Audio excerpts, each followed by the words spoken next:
자, 스토커피 김일환입니다. 9월을 앞두고 있는 우리 금융시장. 심심찮게 9월 폭락, 10월 폭락, 미리 주식 팔아라. 이런 이야기들이 나오고 있습니다. 그래서 오늘은, 이 금융위기의 진원지는 어디고, 우리가 어떻게 이 상황을 판단해야 되고, 앞으로 어떤 방향으로 우리의 대응 전략을 가져가야 될 것인지, 그 내용들 같이 저와 함께 한번 공부를 해보겠습니다. 자, 이렇게 나온 내용 중에 하나는 이제 미국 증시의 고점, 그 2차 전지의 반등 계속될 것인가, 조선 방산원전 이대로 끝인가, 지금 시작 횡보 이유는 무엇인가, 이 내용들을 같이 살펴보겠습니다. 먼저 이제 증시의 이슈를 좀 봐야 되는데, 그동안에 이제 제가 한 10년에 걸쳐서 미국 증시에 그동안에 한번 좀 살펴봤어요. 10년 동안에 봤더니 미국 증시에 이제 급락했던, 이게 다우지수인데 급락했던 시기가 2007년도 4월 달에 서브프라임 모기지 파산이 일어났을 때, 그때 주가가 한번 크게 빠졌습니다. 한 그 파장은 한 1년 한 8개월 걸렸던 것 같습니다. 13,000 정도에서 6,400 됐으니까 거의 반 정도 빠졌던 것 같고요. 그리고 이제 코로나 시기가 왔을 때 2019년도 하반기에서 20년 6월까지 지수가 또 크게 한번 출렁였습니다. 거의 한 29,000 가던 지수가 한 7,000, 8,000대로 빠졌으니까. 그리고 22년도, 3년도 인플레가 우려됨에 따라서 금리를 인상했던 시기, 이 시기에 또 주가가 크게 한번 빠졌고, 또 2025년 2월 달부터 5월 달 초에 트럼프의 관세 리스크가 있으면서 다우지수가 출렁했습니다. 저희가 이제 큰 흐름에서 글로벌의 증시가 급락했던 시기를 한번 살펴보는 겁니다. 22년도 2월 달에 러시아와 우크라이나의 전쟁이 일어났고, 또 24년도에 이란과 하마스의 전쟁이 일어났고, 이런 흐름을 보게 되면 영국의 파이낸셜 지수를 보게 되면 같은 시기에 이른바 그 모기지 파동이 났을 때 영국도 주가가 이렇게 많이 빠졌습니다. 반토막이 났습니다. 한 7,000포인트 가던 게 3,400으로 빠졌고, 또 영국도 마찬가지로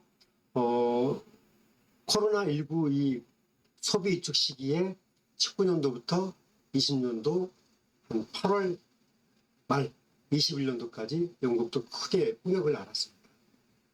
우리 증시도 한번 볼까요? 우리 증시도 역시 2007년도부터 2009년도 사이에 거의 지수가 2100 조로 가던 게 1000포인트가 무너졌으니까.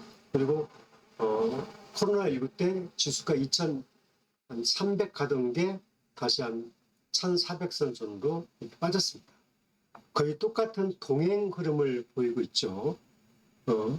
결국 이제 금융지의 전환, 미국 증시가 폭락하게 되면 글로벌 증시의 연동성은 같이 오는데, 이 흐름은 이제 서브프라임 모기지 파동, 그 다음에 또 하나는 코로나19의 소비 위축, 글로벌 시장에 이렇게 위기가 올 때는 같이 움직인다. 그런 흐름을 보였죠. 자, 계속해서 가보겠습니다. 미국은 이 시기에 금리를 조정을 했죠. 금리를 조절했는데, 미국이 보십시오. 금리를 보시면 20년도 그 초반부터 22년도 초반까지는 금리가 굉장히 좋았습니다. 0.25. 20년 3월부터 22년 2월, 약 2년 동안에 금리가 좋았습니다. 이때 미국 시장 주가 한번 볼까요? 이제 코로나19 벗어나면서 주가가 충분히 회복이 되죠. 그런데 소비가 너무 풀려나면서, 이제 정부의 자금이 풀려나면서 인플레 우려가 되면서 역시 이제 시장이 많이 흔들립니다. 그러다 보니까 금리를 인상하기 시작하죠. 22년 3월부터 23년 7월까지 금리가 0.5에서 5.25까지 급등하게 됩니다. 그런데 미국 증시는 하락은 했어요. 하락은 했는데 나스닥입니다. 나스닥인데 그렇게 뭐 우려할 만큼 하락했다고 볼 수는 없습니다. 16,000에서 10,000까지 빠졌습니다. 그리고 23년 8월부터 이제 회복이 됩니다. 금리를 이렇게 올렸는데 주가가 회복이 돼요. 이 시기는 미국 경제의 주가가 회복이 됐던 시기였습니다. 그래서 금리는 5.25로 동결했습니다. 23년 8월부터 24년 8월까지 약 1년간 금리는 최고점에서 동결합니다. 근데 주가는 회복이 됩니다. 그리고 24년 9월에 12월 사이에 금리가 내려옵니다. 5%, 4.5%. 그래서 지금은 미국의 금리가 4.5로 되어 있습니다. 자, 이 흐름을 보게 되면 금리를 인상한다고 그래서 주가는 처음에 빠졌지만 경제 기조가 회복이 되면 주가는 회복이 되었고, 지금 미국의 금리가 4.5입니다. 22년도에 0.25% 했던 시기도 있었는데 그 시기로 비교하면 금리가 10배 이상 올라가 있는데 주가는 최고치에 올라가 있잖아요. 이 자체는 결과적으로는 경제, 소비, 노동 이런 지표가 좋기 때문에 미국의 시장이 굉장히 안정적으로 올랐던 이유입니다. 결국은 금리보다 더 중요한 것은 실물 경제가 중요하다는 것을 잘 보여주고 있는 것이죠. 자, 이제 미국의 그 주가가 이렇게 올라갔던 시기의 흐름을 보게 되면 이 GDP 상황을 볼까요? 이 GDP 상황을 보게 되면 코로나19 위축되었던 그 경제 활성화, 이 돈을 많이 풀었죠.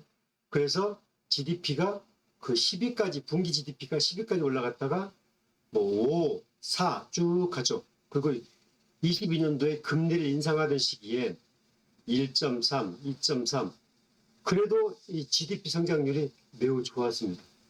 그런데 트럼프 대통령이 와서는 이제 올해 1분기에 2.0, 2.0 이렇게 GDP 성장률 유지하고 있고, 작년에도 미국의 주가가 이렇게 올라갈 수 있었던 동력은 GDP가 2.9, 3.0, 2.7, 2.5 꾸준하게 좋았다는 것을 알 수가 있습니다. 자, 10년간 미국의 GDP를 한번 볼까요? 이 트럼프 대통령이 재임했던 시절에 18년도에 GDP는 3.3, 3.3, 그리고 2.9, 그 다음에 18년도 4분기에 1.9, 그 다음에 19년도에 1.9, 그 다음에 3분기에 2.8, 그 다음에 19년도 4분기에 3.4. 그러다가 이제 코로나 파동이 나오면서 마이너스가 오죠. 20년도에 7.5, 1.4, 1.0. 그랬다가 21년도에 이렇게 싹 회복이 됩니다. 결국 미국의 주가가 이렇게 강하게 갔던 시기, 다우가 이렇게 강하게 갔던 시기 파동 사이클을 보게 되면 GDP의 이 성장률이 꾸준히 좋았고, 소비, 노동, 물가 이런 지표들이 금리를 조절하면서 주가가 꾸준하게 성장했다는 것을 알 수가 있습니다. 한국의 증시 한번 볼까요? 한국의 증시는 10년 전이나 15년 전이나 주가는 거의 그렇게 크게 올라가지 않았습니다. 뭐 2012년도에도 우리 주가가 2200 갔었는데 지금 얼마 전에도 2400 갔다가 이제 3200 올라온 거죠. 자, 이렇게 미국 경제가 성장할 수 있던 배경 중에 하나는 가장 큰 요인, 바로 이겁니다. 국내 총생산. 이 국내 총생산이 아주 좋았다는 거예요. 보이시죠, 여러분들? 이 국내 총생산이 2013년도에 이 정도 됐다가 지금 17년도, 단지 20년도에 코로나19 파동이 있을 때 20년도만 살짝 눌러졌다가 꾸준하게 점프 올라가기 시작했어요. 작년 말 현재 미국의 경제는, 국내 총생산은 세계 경제의 27.5%의 영향력을 갖고 있습니다. 따라서 이 흐름만 보게 되면 미국 경제가 흔들리면 세계 경제가 흔들립니다. 왜냐하면 세계 경제의 27.5%의 영향을 갖고 있습니다. 미국 경제가 위축되면 세계 경제는 출렁할 수밖에 없는 게 이 GDP 총생산이 미치는 영향이 27.5%의 비중을 갖고 있어요. 미국은 작년 기준에 29,184억 달러의 국내 총 생산을 보였습니다. 자, 이제 여기서 이제 우리나라 한번 볼까요? 대한민국. 금리 지금 미국은 4.5인데 우리는 이제 2.5가 있고, 작년 말 기준에 우리나라의 세계 경제 국내 총 생산은 1,729억 달러, 1.62 정도의 비중을 갖고 있습니다. 따라서 우리나라가 경제가 흔들린다고 그래서 세계 경제가 주춤주춤할 가능성은 그렇게 크지 않다, 이렇게 보여지는 거죠. 또 주가가 가장 높았던 2021년도에 우리나라의 국내 총 생산은 1,818억 달러. 보이시죠? 자, 우리나라는 이렇게 보다 보면 작년에는 좀 좋아졌지만 22, 23, 24, 21년도에 좋았다가 22년도에 떨어지고 23년도에 좀 회복되고 24년도에 그렇고, 결국 17, 18, 19, 22 사이클을 보게 되면 계속 한 2018년도 이후에 그 기준을 넘어서지 못하고 있다, 이렇게 보여집니다. 결국 우리 한국 증시의 주가는 그 흐름에 맞춰서, 국내 총 생산의 흐름에 맞춰서 계속 이렇게 좌우에 박스권을 길게 형성했다, 이렇게 보이는 거죠. 자, 여기서 이제 미국 주가, 그러면 9월, 10월에 미국 주가가 이제 급락할 거다, 이런 실체가 오고 있습니다. 우리 증시도 급락할 거다, 이런 파동이 오고 있습니다. 이 실체의 진원은 어디에서 올 것인가? 이 흐름을 보게 되면 미국 증시는 역대 최고치에 가 있습니다. 그러다 보니까 차익 매물이 나올 수밖에 없겠죠. 그리고 물가가 2.2에서 6월 달에 2.4로 가 있고, 실업 청구 건수는 이른바 이제 4주 기준입니다. 22만 1,750명. 그런데 그 전주에는 22만 1,000명, 좀 올랐다 이거죠. 실업률은 4.1에서 4.1로 올랐다. 미시간 소비 지수가 기본적으로 이제 2주 전에는 61.7이었는데 58.6으로 떨어졌다. 그러니까 소비는 줄고 실업률은 높아지고 실업수당 청구는 늘고 있고 물가는 올라가고 그다음에 차익 매물은 늘고 있다, 이런 거죠. 그러니까 결국은 트럼프 대통령이 이제 관세가 이제 발효가 됐죠. 미국과는 이제 협상을 3개월 연기를 했지만 결과적으로 관세가 평균 15%, 뭐 캐나다, 뭐 스위스, 유럽 쪽에 관세가 협상되지 않은 나라는 35%까지 이제 관세가 올라가 있습니다. 그러다 보니까 결국 관세가 발효가 되면 미국의 물가 수입이 올라가면 미국의 소비자들이 고물가가 직면할 거다. 그래서 물가는 올라가고 인플레는 심해지고 또 실업은 높아지고, 그래서 미국 주가는 빠질 거다. 그래서 미국 주가가 이렇게 빠지게 되면 아시아와 전체적으로 금융시장이 위축될 거다, 이런 내용이에요. 그런데 우리가 여기서 생각해 볼 게, 과거에 큰 주가 하락, 그러니까 자연적인 주가 하락, 뭐 경기에 위축이 있다는 주가 하락은 기간 조정이 한 6개월에서 한 9개월 되었습니다. 그런데 글로벌 경제 위기, 서브프라임 모기지, 그 다음에 코로나19 때 한 1년, 한 2개월, 서브프라임 모기지 때 1년 반, 이렇게 갔습니다.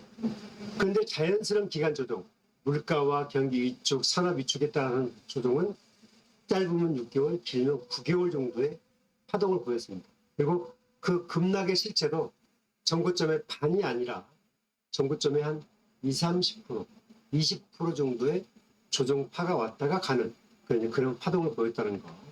자, 그럼 이번 파동이 얼마나 길어질 것인가는 한번 저한테 보시죠.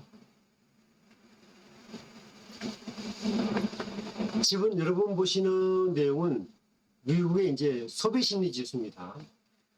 제가 보여드리는 지표는 5년 지표입니다. 5년. 21년도에 이제 소비심리 지수가 급등했죠. 85까지 갔다가 그다음에 22년도에 뚝 떨어졌죠. 근데 이때는 물가를 올리기 시작했습니다. 아니, 금리를 인상하기 시작했습니다. 금리를 23년도 10월까지 올렸는데 금리를 올림에도 불구하고 이 소비심리 지수는 떨어졌다가 올라가죠. 소비심리 지수가 너무 높아지니까 기본적으로 이제 금리를 올리기 시작했는데 이제 소비 심리 지수가 떨어졌다가 올라가기 시작합니다. 그리고 24년도에 77까지 갔습니다. 지금은 이제 58.6 정도 예상이 된다고 합니다. 8월 29일 날 발표가 됩니다. 기존에 그 8월 15일 날 62였고 8월 29일 날 58.6으로 떨어질 거다. 이런 예상치가 나오고 있습니다.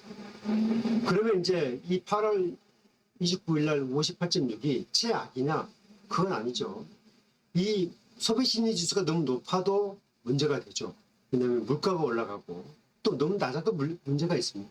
그러니까 높아도 문제, 낮아도 문제인데 결국 이 흐름은 오르락 내리락 적정 수치를 관리를 하고 있는데 소비심리 지수가 위축은 됐지만 이 최악은 아니고 적어도 60선에서 유지가 되면 큰 문제는 없다. 이렇게 보여집니다. 이게 너무 높아도 문제가 되는 거거든요. 자, 그리고 이제 여기 내용 보시면 이 내용 뭐냐. 5년치의 기본적으로 이제 물가 지수입니다. 22년도에 23년도 물가가 굉장히 높았죠. 6까지 올라갔죠. 그렇죠. 이때 물가가 이렇게 치솟으니까 1% 안팎에 있는 물가가 코로나19 때 자금을 풀면서 이렇게 물가가 올라갔어요. 3.5로 갔다가 4로 갔다가 22년도 중반에 6까지 가버립니다. 6까지. 그러니까 이제 금리를 올리기 시작하죠. 금리를 쭉 23년도, 4년도까지 금리를 올립니다. 금리를 올려서 물가는 한 2.2, 2.4 정도 됩니다. 그래서 이 2.43을 꾸준하게 유지했습니다. 작년에는 2% 아래까지 갔다가 지금 2.2 정도까지 올라왔습니다. 그러면 이 금리 물가는 2.5 전후로 가게 되면 크게 우려는 안 된다. 이 파월이 지금 문제를 삼고 있는 게 물가 지수가 1.5 정도까지 떨어지기를 기다렸거든요. 1.5 정도. 근데 1.5까지는 떨어지지 않았어요. 작년에 1.8까지는 갔습니다. 다시 2.2 전후로 올라갔습니다. 물가는. 그런데 금리를 이제 내릴 수밖에 없는 트럼프 대통령이 금리를 내리라고 압박을 하고 있고 그 다음에 노동지수도 떨어지고 실업 청구수당도 늘고 있고 소비심리도 떨어지면 당연히 이제 금리는 이제 내려볼 수밖에 없는 거죠. 또 대통령이 기본적으로 관세가 이제 올라오게 되면 이제 물가가 위축이 되고 물가가 이제 올라갈 수밖에 없고 그런 우려가 있지만 현재까지는 그 정도는 아니다. 그렇게 보여집니다. 자, 또 하나 볼까요? 이 부분은 이제 이 실업 청구 수당이에요. 이것도 이제 23년도에 이렇게 높았죠. 그 다음에 24년도에 높았죠. 지금은 실업 청구 수당이 높지 않습니다. 작년에도 24만까지 올라갔잖아요. 실업 청구 수당의 흐름으로 보게 되면 뭐 견조한 수준, 안정적인 수준, 관리할 수 있는 수준 그 정도가 있습니다. 이게 지금 이제 지난주에 실업 청구 수당 건수입니다. 약간 올라간다 할지라도 큰 문제는 없다. 결과적으로 노동지수는 큰 문제가 안 된다. 이렇게 보여지죠. 자, 또 하나 보시면 이 내용은 이제 소비심리 지수죠. 소비심리 지수. 소비심리 지수는 이렇게 와 있는데 아까 제가 보여드렸죠. 21년도에 소비심리 지수가 올라갔다가 급등했다가 또 급락했다가 지금은 이제 안정적인 기조에 있다. 관리할 수 있는 기조에 있다. 이렇게 보인다는 거죠. 자, 이제 이렇게 보게 되면 자, 이제 한국 증시의 이제 급락설, 한국 증시 조정이 올 것인가 궁금하잖아요. 이렇게 뭐 많은 유튜버들이 막 시장이 막 급락한다, 주식 빨리 비중 줄여야 된다, 정리해야 된다 이런 내용이 나왔는데 우리 한국 증시가 조정을 받았을 때 우리 증시는 테마주는 어떻게 움직였나를 한번 보겠습니다. 한국 증시의 10년 사이클입니다. 11년 사이클. 23년도부터 쭉 보게 되면 자, 이렇게 이제 21년도의 주가는 3,300 갔고 지금 3,200선에 와요. 자, 26년도부터 삼성전자는 아주 좋았습니다. 가장 높았습니다. 그리고 삼성전자가 빠졌다가 다시 좀 회복이 되고 있죠.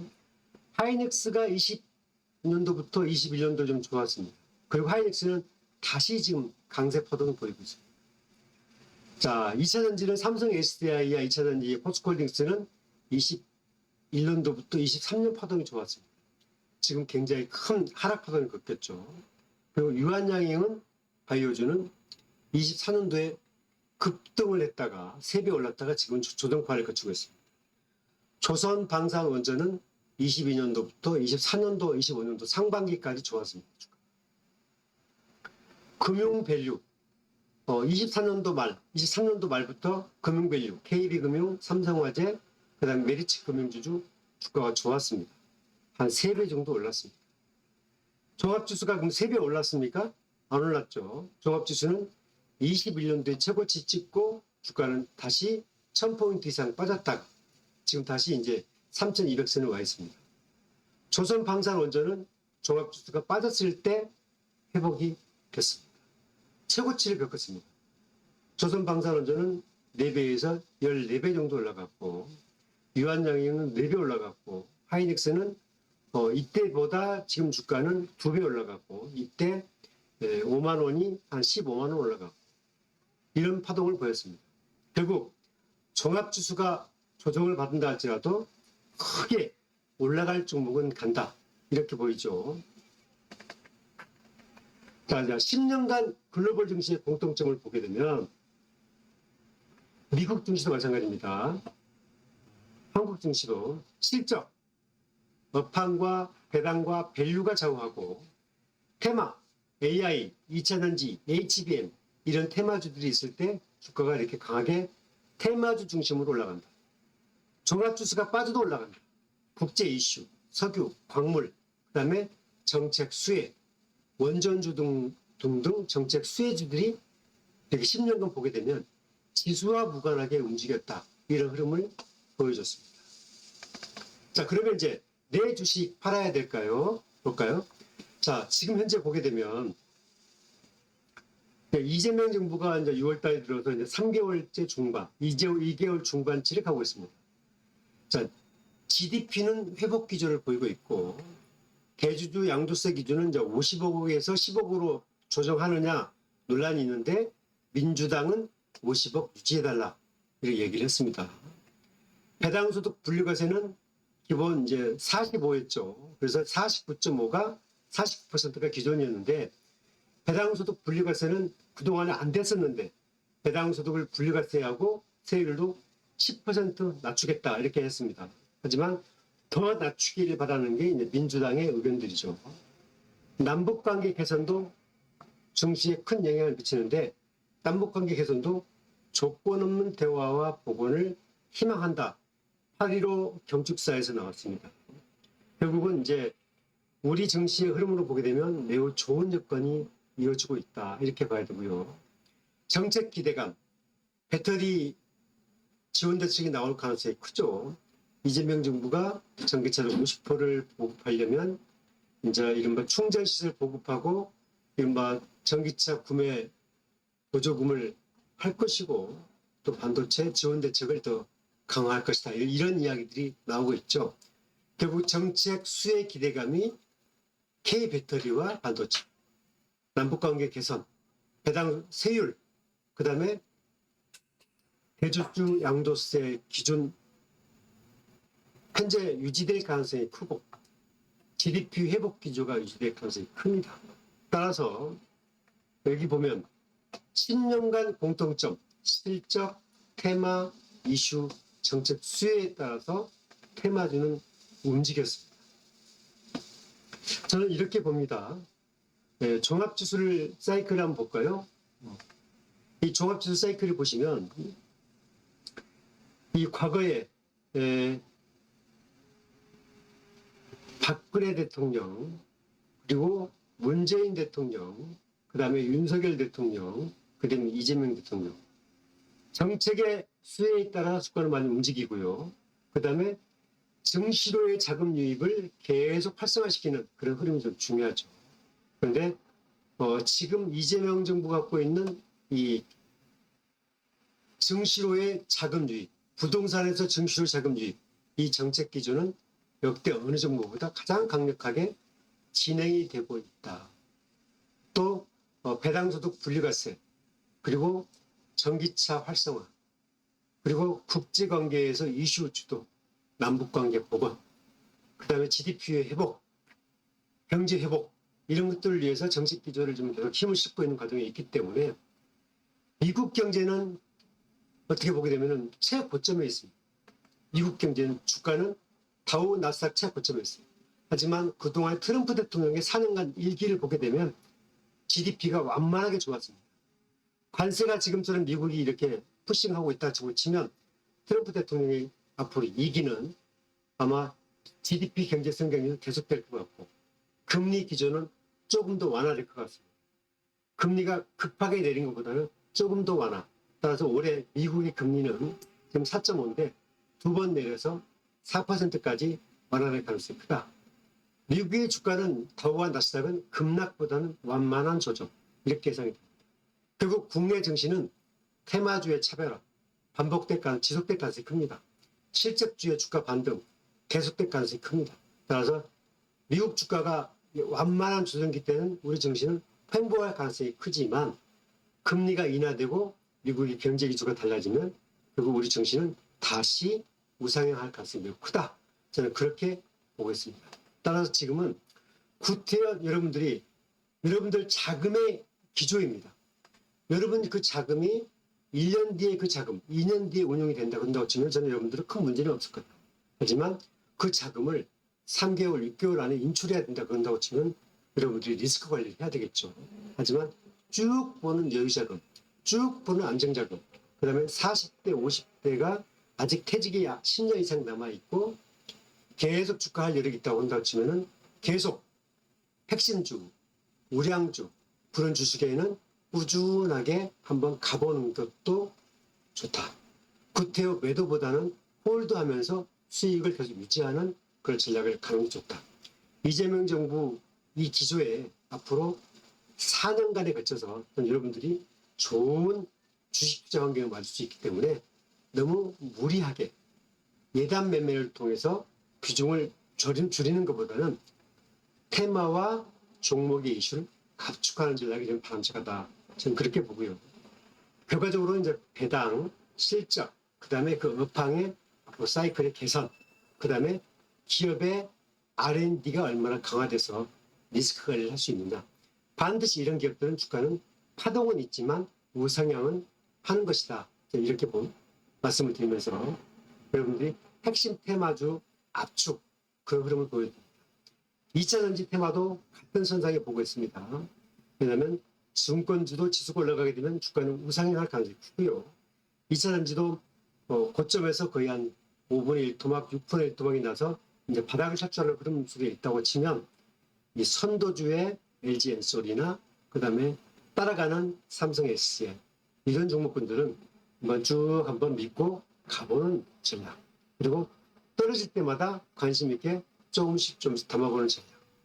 삼성전자의 파동, 우상향 파동 이런 전략. 또 증권주의 앞으로 배당과 자사주 소각 이런 것들 중에서 선택과 집중하는 전략. 저는 그런 전략에서 앞으로 3년, 4년에 걸쳐서 저는 여러분들이 좋은 기회를 맞을 수 있도록 중심을 잘 잡고 대응하시기를 당부드리겠습니다. 자, 이 방송 도움되신다면 좋아요, 구독하기 부탁드리고 저는 다음 시간에 다시 뵙겠습니다. 감사합니다.